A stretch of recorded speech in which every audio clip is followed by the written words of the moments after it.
That.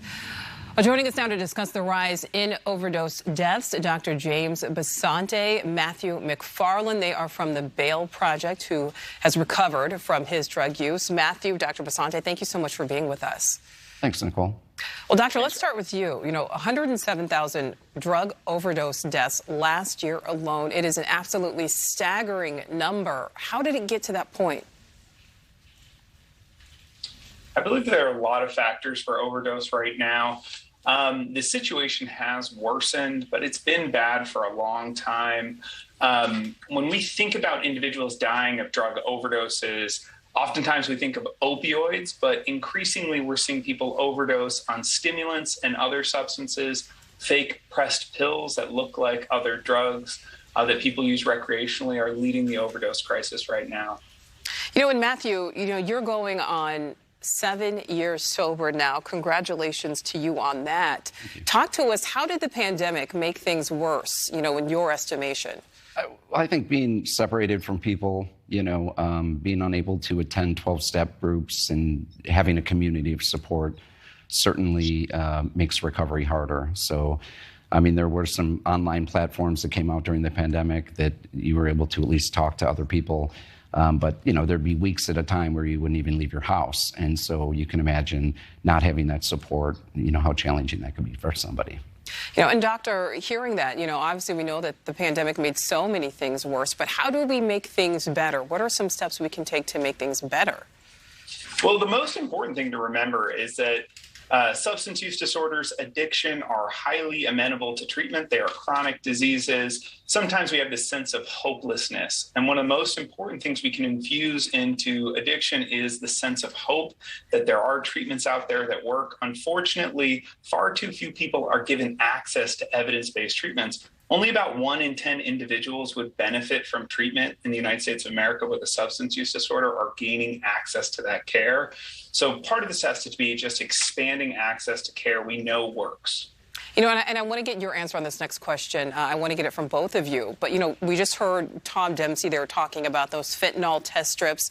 Now, critics say they may actually encourage drug use, but there are a lot of people really pushing for these. Doctor, what do you say about these test strips? Well, the thing to remember is that dead people don't get a chance to recover. So the most important thing that we're doing is keeping people alive. The overdose crisis is worsening. We're headed in the wrong direction. Harm reduction measures save lives and nothing else. Overdose reversal kits like Narcan is a life-saving drug that empowers individuals, and it really restores a sense of hope in communities that are struggling with the drug epidemic as we see it today. Fentanyl test strips are another way to empower individuals. Remember, recovery, it's not a one-size-fits-all. Recovery is a very individualized journey, and for some people, that's nonlinear, and there are stopping points along the way. And for a community, for providers, we have to be open to anyone's recovery journey. Matthew, I saw you nod there as the doctor said that, dead people don't recover. Again, you're going 7 years now being sober. What do you think about these fentanyl test strips? Do you think they're a good idea? I think harm reduction programs continually seem to get a bad rap. And I myself wouldn't be here today if it wasn't for Narcan. I have overdosed many, many times.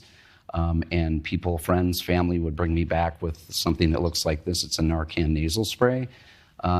But the bottom line here is that I wouldn't be here at 7 years sober today. What you're seeing there is a picture of what my bedside table used to look like and what I would wake up to every morning. And that's a mug shot of the last time I got arrested last time I used. But I'm here today because of harm reduction programs, being able to get clean needles. I was lucky I didn't get AIDS while I was out there.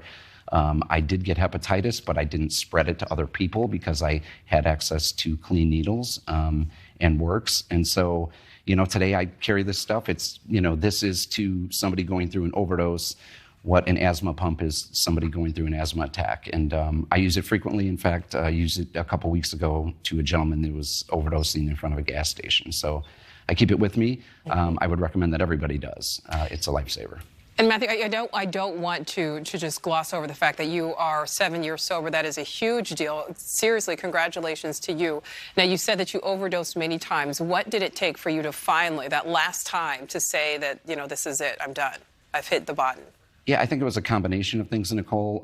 Certainly spiraling in and out of Cook County Jail, going in and out of jail, racking up felony charges for possession did not help. I was actually more scared about going into jail because of the withdrawal that I would face from the heroin that I was using.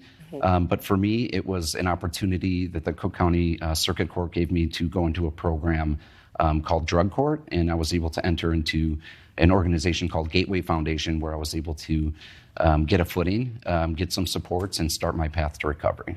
Well, there's certainly lots of conversation to be had around this. It affects so many people. I don't think there's a person in this country who has not been affected in some way. Matthew, Dr. Basante, thank you so much for taking time with us this evening. We appreciate it. Thanks for having us, Nicole. Thanks for having me.